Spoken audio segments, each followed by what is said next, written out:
రోజు జనసేన పార్టీ అధ్యక్షుడు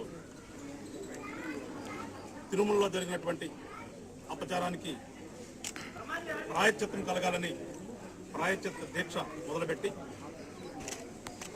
రాష్ట్ర వ్యాప్తంగా ఉన్నటువంటి సనాతన ధర్మాన్ని పాటించే వాళ్ళందరూ కూడా దానికి ఇబ్బంది పడకూడదనే ఒక ఆలోచనతో ఒక నిర్ణయం తీసుకుంటే ఇవాళ రాష్ట్ర వ్యాప్తం ఉన్నటువంటి వెంకటేశ్వర స్వామి భక్తులందరూ కూడా చాలా సంతోషంగా ఆ ప్రాయశ్చిత్త దీక్షలో పాల్గొనడం కూడా జరుగుతోంది.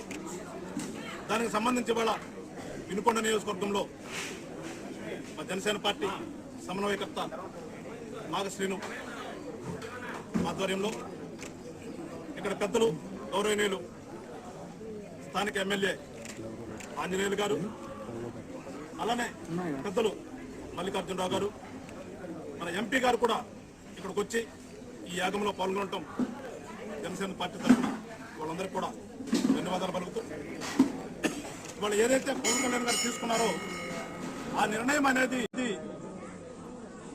భారతదేశం అంటేనే సనాతన ధర్మంతో నిండినటువంటి దేశం. విభిన్న మతాలు విభిన్న కులాలు ఉన్నప్పటికీ కూడా లౌకికవాదం అనే ఒక రాజ్యాంగంలో పెట్టినటువంటి ఆ పీఠికతో నడుస్తూ ఉన్నది ఇప్పటిదాకా కూడా. ఇన్ని సంవత్సరాల నుంచి కూడా ఒక మతం మీద ఒక మతం దాడి చేసుకోవటం అనేది ఎప్పుడు కూడా లేదు. ఇకపోతే ప్రసిద్ధిగాంచినటువంటి పుణ్యక్షేత్రం తిరుమల తిరుపతి దేవస్థానం. మనం నమ్ముతాం దేవుడు ఉన్నాడని. అల్టిమేట్ గా ఆయనని ఆ వెంకటేశ్వర స్వామి వారి దర్శనం జరిగితే మన జన్మ సార్థకమైనట్టే అని భావించేటటువంటి పుణ్యక్షేత్రం అది. అంతకు మించి అక్కడ లడ్డూ ప్రసాదానికి అంతటి ప్రపంచవ్యాప్త గుర్తింపు ఉంది, అంతటి మహత్యం ఉంది. ఎవరన్నా ఒక లడ్డు దొరికితే చాలు తీసుకొచ్చి మనం ఊర్లో అందరికీ కూడా పంచుతాం. ఒక్కొక్క పీస్ కూడా పంచిన సందర్భాలు కూడా చూశాను నేను. అంతటి ప్రాశస్త్యం ఉన్నటువంటి ఈ సనాతన ధర్మానికి అపచారం జరుగుతూ ఉంది. ఒక వెంకటేశ్వర టెంపులే కాదు, యావత్ రాష్ట్రంలో ఉన్నటువంటి పెద్ద పెద్ద టెంపుల్స్ అన్నీ కూడా అలా అపచారం జరుగుతుంది. ఆ అపచారాన్ని మన్నించు దేవా అని చెప్పేసి ఇవాళ దీక్ష తీసుకుని దీక్ష పెట్టాం. జనసేన పార్టీ అధ్యక్షుడు కానీ లేదంటే కూటమి నాయకులు కానీ కోరుకుంటుంది ఒకటే, లౌకికవాదం అని చెప్పుకోవటం కాదు. ఆ లౌకికవాదం అనేది మనం చేసి చూపించాలి, మన చేతల్లో ఉండాలి.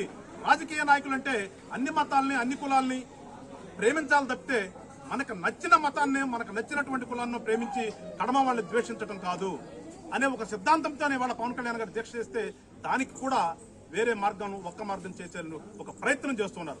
వాళ్ళందరికీ చెప్తున్నాను, రాష్ట్ర ప్రజలు కూడా గమనించమని కోరుతున్నాను. ఇవాళ జనసేన పార్టీ నాయకుడు కూర్చున్నాడంటే ఒక హిందూ మతం వాది కాదు, ఆయన సర్వమతాల్ని ప్రేమించేటటువంటి వ్యక్తి. ఆయన క్లియర్ గా చెప్తున్నాడు, మీరు ఏదో ఒక మతంలో పుట్టాలి, మీరు పుట్టినటువంటి మతాన్ని మీరు పూజించండి, వేరే మతాల వాళ్ళని కూడా గౌరవించండి అనే ఒక సిద్ధాంతంతో కూటమి ప్రభుత్వం ఏర్పడింది.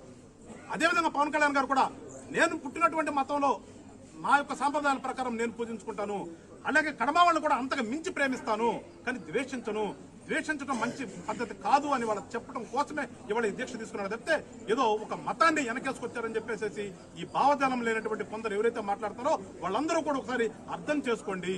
వాళ్ళ యొక్క కుటుంబీతిని మీరు కూడా అర్థం చేసుకోండి. రాష్ట్ర ప్రజలందరినీ కూడా కోరుతున్నాం, ప్రజలందరినీ కూడా కోరుతున్నాం. ఈ రాష్ట్రం సుభిక్షంగా ఉండాలి అనే ఆలోచనతో ఉన్నటువంటి నాయకులు కానీ ప్రభుత్వం కానీ కూటమిలో ఉన్నటువంటి నాయకులందరూ మనస్తత్వం కూడా అందరూ బాగుండాలి. అందరూ బాగుంటేనే మా యొక్క శ్రమ తగ్గినట్టు, లేదంటే మీరు అందరూ ఓట్లేసి గెలిపించినట్టు మాకున్నటువంటి విలువ మేము నిజంగా సార్థకం చేసుకుంటూ మేము సేవ చేసినట్టు భావించేటటువంటి నాయకులు ఉన్నటువంటి ప్రభుత్వం కూటమి ప్రభుత్వం.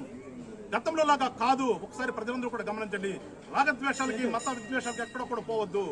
ఇవాళ మేము గొడవలు జరగకుండా ఉండటం కోసమే ఇలాంటి దీక్షలు తీసుకుని ఇవాళ ప్రజలందరూ కూడా చెప్తున్నాం. జగన్మోహన్ రెడ్డి గారి పాలనలో ఆ రోజు ముఖ్యమంత్రి ఉన్నప్పుడు జరిగినటువంటి తప్పుల్ని, అపరాధాలను, వాటిని అన్నిటి కూడా లడ్డులో కలుస్తాలు ఇవన్నీ కూడా ఉండకూడదని ప్రాయశ్చిత్త యాగం మళ్ళీ మంచిగా జరగాలని జరిగిన దానికి ప్రాయశ్చిత్తంగా ఒక ప్రాయశ్చిత్త యాగం 11 రోజుల దీక్ష చేపట్టారు పవన్ కళ్యాణ్ గారు. ఈ దీక్ష అంతా బ్రహ్మాండంగా విజయవంతం కావాలని ఆకాంక్షిస్తున్నాం. మన గుంటూరు జిల్లాలో జనసేన నాయకులందరూ కూడా అనేక చోట్ల ఈ ప్రాయచిత్త యాగాల్ని చేయడం జరుగుతూ ఉంది.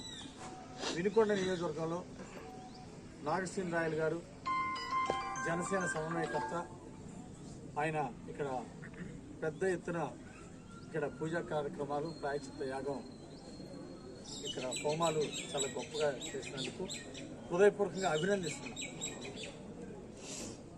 జిల్లా అధ్యక్షులు, జనసేన జిల్లా అధ్యక్షులు వెంకటేశ్వర గారు ఈ కార్యక్రమానికి ముఖ్య అతిథిగా వచ్చినందుకు వారికి ప్రత్యేక అభినందనలు.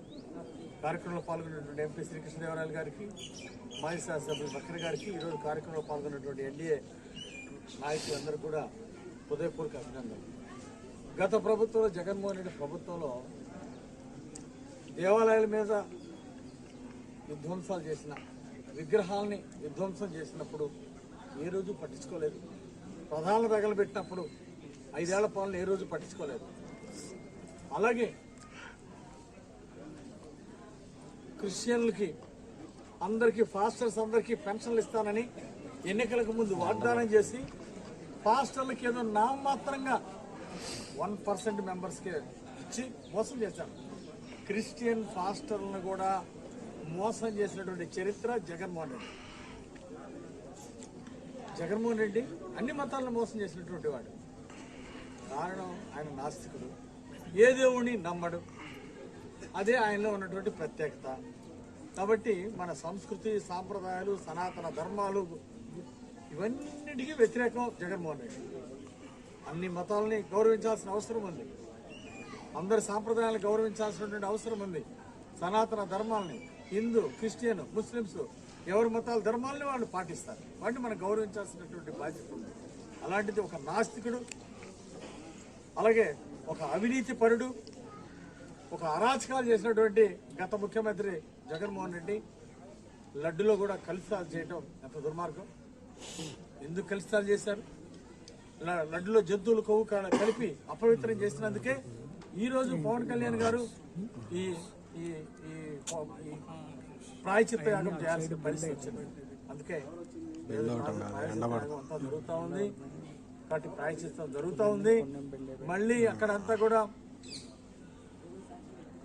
పెద్ద పెద్ద సిద్ధాంతులు వీళ్ళందరి చేత కూడా అక్కడ అంతా కూడా సంప్రోక్షణ చేయడం జరిగింది. తిరుమల తిరుపతి దేవస్థానంలో ప్రసాదాల దగ్గర నుండి ఆలయంలో ముఖ్య ప్రాంతాలు అన్నీ కూడా శుద్ధి చేయడం జరిగింది. ఈ సంప్రోక్షణ చేయటం ద్వారా మొత్తం పవిత్రత అయిపోయింది. ఇప్పుడు లడ్డులో పవిత్రంగా ఆవు నెయ్యితోటి బ్రహ్మాండంగా తయారు చేస్తా ఉన్నారు. దేవుడు తప్పులు చేసినటువంటి వాళ్ళని క్షమించరు. అలాగే ప్రజలు కూడా తప్పులు చేసిన వాళ్ళని క్షమించాలని నిరూపించారు. 151 సీట్ల నుండి ఒక్క అవకాశం అంటే 151 సీట్లు ఇచ్చినటువంటి